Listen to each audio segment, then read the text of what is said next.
chapter 4, we're going to do exercise number 1, which is creating a constrained component, and we're going to create a curb. And typically you shouldn't have to design a lot of your own components, but in this chapter we're going to show you how to do it, kind of get you used to using the different points and the different constraints that we have available in ORD. Okay, so in the manual it has us open up a file, civil geometry J5P 3181. So let's go ahead and do that. You should find that in your chapter 4 or your data 4, civil geometry. As you can see, I have that one checked out. I have it open already. Once you open that, we're going to go into the template library, which is under Open Roads Modeling, Corridors, Create, and we'll just click on the template tool to open it. And we're going to save that ITL. So the first time that you come into a drawing, you're going to have the mo.itl, or the mo.template library, and you're going to want to save that as your own project so that when you create a component or you modify a template or anything like that, it will stay with the project. You can't modify the standard mo.itl, so you have to create your own. And we're going to save that in our data 4 folder. Okay. The way that you do that is you right click and you create a job number inside of there. And we're going to do some of that when we get in there. So we're going to go into the components curbs, and we're going to go out and bring in a curb and create a curb. So let's do that first, at least 3 steps in here, 4 steps, and create these folders so that we can create our curb component. So the way we're going to do this is we're going to come into that civil geometry file. You could do this in any file. It can be a 2D or 3D file. The template library is its own application inside of ORD. So we're going to be under Open Roads Modeling, Corridors, Create Area, and we're going to click on Template. Like I said, that's going to open up the mo.template library, and you can see up here at the top, mo.itl. So this has all of our standards in it, so we're going to do a file, save as, and that's going to pull up project-wise, and that's where we'll store it. We'll store it in our data 4 folder. Now the folder that you have for the project may be different than what we have in here right now, but we're going to go in to our folder here, which is going to be under, for us, we're doing Central Office, CAD Support. Like I said, your folder destination will be your project folder that we're working in. So from this point, it's probably the same: District CAD, Design, Miller, the job number. And this folder structure here may not be exactly what we have current, but you're going to be under the roadway and data 4. Okay, so you just want to get to your data 4 folder, wherever that might be in the location that you're working. And we're going to call this the job number.itl. So J5P 3181.itl. And that should change the file name automatic for you here. So we'll click Save. And that should open up our ITL that we're going to work with. Okay, the next portion of this was to add in those folder scheme. So up here at the very top where it says PW for project-wise, we're going to left click on that. That should highlight that. Then we're going to right click on it and do a new folder. And we're just going to call it the job number, J5P 3181. Hit enter. That will create a folder. Then we're going to right click on that folder and do another new folder. And we're going to call this one Components. And then on that Components folder, we're going to right click and do another new folder and call it Curb.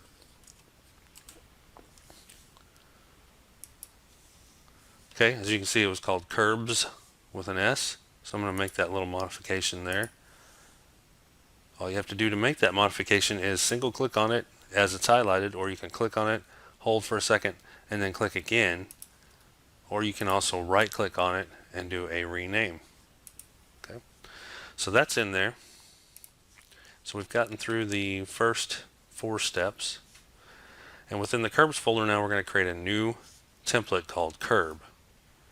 We're going to set up our dynamic settings to 0.1 on the increments. And we're going to toggle on the display point names if it's not already, which it typically I think comes in that way. And then we're going to add a new component constraint. So let's do steps 5 through 8 here. Create the component, set the dynamic settings, make sure the names are on, and then start a new component named constraint. So let's go into there. Okay, so under the curbs area, we're going to right click on that folder curbs and do a new template. Okay, that new template's going to be called curb. So we have that created in there. Our dynamic settings is down here across the bottom. It's that very last little tool next to your slide bar. Dynamic settings. And we're going to set the step increment here to 0.1 and 0.1. Okay. I'm just going to go ahead and leave that up on the screen. Display point names, we'll make sure that that's turned on. You can see that the one you're working on is curb. Okay. Then the last thing we're going to do is we're going to create a constrained component. So we're going to start it basically here, but let's go ahead and right click in a blank area, add new component, constraint. Okay, and that's where we're at right now. We've got that magenta cross following us. It's looking for a start point for our constrained element. Okay, that gets us through step 8. This is what we're going to create, this curb detail. So the setup we're going to do is the current component portion of the create template dialog is how we're going to create this. Now this is going to be down at the bottom left side of your ITL. The component name is concrete curb. The feature definition is an excess curb surface. Okay, so let's see if we can do that. Concrete curb and excess curb surface. Okay, so down here is what I'm talking about. Current component, concrete. You can abbreviate this if you want to. Concrete curb, and then our feature definition. I don't know exactly where it's at, so we did put that in the manual. It's under mesh, template components, and curb and gutter. Mesh, template components, curb and gutter. Okay, so mesh, template components, curb gutter, and we got excess curb surface. Okay, so that's where we're at right there. Okay, and there is a picture of that in the dialog of what it's supposed to look like right now, which ours does look like that, so we can move on down. In the dynamic settings box now, we're going to put in this SHDR point. So if we scroll back up, the SHDR point is this location right here at the edge of the pavement. So that's going to be your location where this curb is going to be on an element out in your design file. So that's your origin point. Okay, so SHDR, you got an excess curb surf. We're not going to have apply affixes on. That's if you have a right and a left side. It'll put that suffix or prefix on for you. Precision key input, we're going to start it at 0, 0. Okay, so let's go down in here. SHDR is the name of the component. Okay, so we're going to look in the dynamic settings box here. Point name, SHDR. Okay, for our component type, our style, we got excess curb surface. Okay, so for the notes here, it says do not click the Set Dynamic Origin button, which we know we don't want to do that. That changes the template origin. The default units for precision are in feet.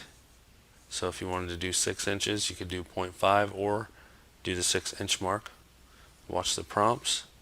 And creating a component using precision key in, the escape gets you out of it. Okay, so excess curb surface. Let's see if we can find where that's at.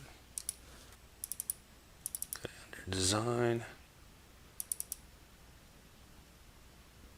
template point features, curb and gutter, and then we got the excess curb surface. Okay, so that's our style there. We're going to do an XY. We're going to do 0, 0.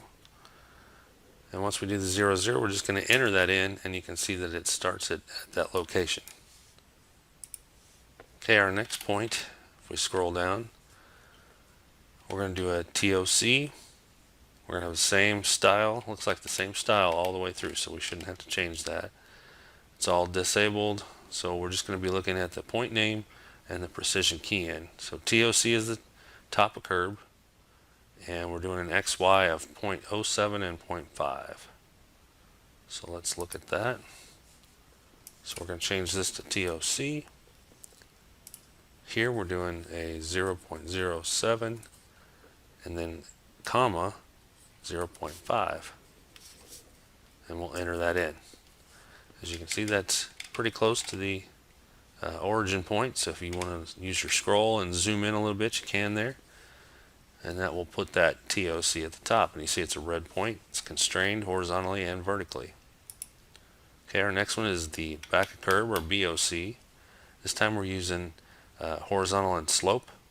So horizontal, we're going 5.5 inches, comma 0.0. So we're going flat. So we're going to use HS 5.5 inches. So we'll change it to HS here. 5.5. Make sure you put the inch mark in, comma 0.0. And we'll enter that in. So that's got a 5.5 inches over, and it's got a slope of 0. Now I didn't put the BOC in there, and that's okay. We're going to come back and change that. I'll show you how to change that here in just a moment. Okay, we got the next point here is the BOC BOT. So we've got the DL on this one. So we're going D0 and a vertical basically of negative 16 inches. Okay, so we're going 0 off the last point horizontal, and we're going negative 16 inches down. So we change this to DL, and we're going to go with 0.0, comma, negative 16, and make sure you put the inch mark. Okay, before you hit enter, we can go out and change this right here. You can see that it's going to be the BOC BOT. So BOC underscore BOT. We've got that filled out down here. You can hit enter. It didn't take it. So you got to see, you got to do that first and then come down and place that. Okay, and we'll go back and modify these. I'll show you how to modify those after the fact. So it's good to know you must put this in and then put this in order for it to take that. Okay, so there's a specific order. All right, so our next point here is a TOC BOT, and that's another DL, and we're going negative 7.75 inches, comma 0. Okay, so we want to make sure we get that in first. So TOC BOT.